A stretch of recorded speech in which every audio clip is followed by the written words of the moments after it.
అమ్మమ్మ party BRS రజతోత్సవ సభకు వరంగల్ మొత్తం కూడా సన్నద్ధమైంది. గులాబీ శ్రేణులన్నీ కూడా దండులా సభ వైపు కదిలి వస్తున్నాయి.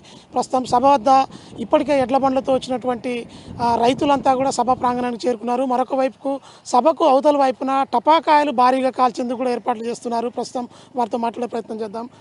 కేసీఆర్ సభకు ఎన్ని రకాల టపాకాయలు కాలుస్తారు, మీరు ఎక్కడి నుంచి వచ్చారు, ఎంత సమయం వరకు వీటిని ఉపయోగిస్తారండి? ఈరోజు కేఆర్ఎస్ బీఆర్ఎస్ భారత రాష్ట్ర సమితి పార్టీ 25వ రజతోత్సవ సభకు మేము వరంగల్ నుంచి ఈరోజు ఇక్కడ స్టార్ మీటింగ్ అయిపోయింది. జై తెలంగాణ జై తెలంగాణ అని 3 సార్లు అన్న తర్వాత ఇక్కడ ఆకాశం అంతా కూడా మొత్తం మిరుమిట్లు మెరుస్తాయి. మొత్తం కూడా ఆకాశంలో ఆ చుక్కల కంటే ఈ చుక్కలు ఎక్కువగా అవుపడతాయి. ప్రజలందరూ కూడా ఆనందిస్తారు. నేను ప్రతి సార్ వాళ్ళ సభ బహిరంగ సభలు ఏవి ఉన్నా కూడా ప్రతి సభలో నేను ఈ బాణాసంచా కార్యక్రమం చేస్తున్నాను.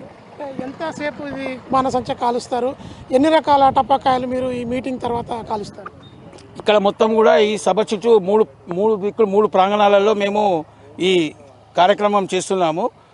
దీంట్లో మొత్తము అన్ని పైకి పోయి మనం ఐపీఎల్ అయితే ఎలా చూస్తామో స్టేడియంలో ఎలా క్రాకర్స్ వస్తాయో ఆ విధంగా మొత్తం పైన కూడా క్రాకర్స్ అలాగే వస్తాయి.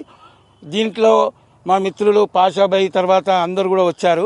వాళ్ళందరూ రియాజు పాషా మా తమ్ముడు గోపికృష్ణ వీళ్ళందరూ కూడా సహకారంతో ఈ కార్యక్రమం విజయవంతం కావాలని కోరుకుంటున్నాను.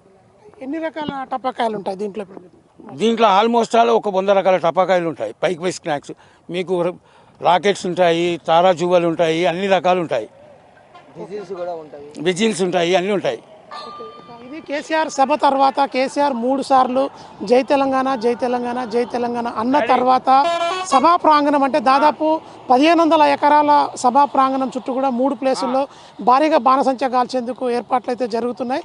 సాయంత్రం ఆకాశంలో చుక్కలను మించి కూడా ఈ బాణసంచా మిరిమిట్లు గొలిపే వెలుగులు ఉంటాయని చెప్పి వారు చెప్తున్న పరిస్థితి ఉంది.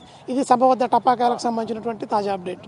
విజువల్ న్యూస్ మధుతో వెంకటరెడ్డి, మెగా 9 టీవీ, వరంగల్ సభా ప్రాంగణం.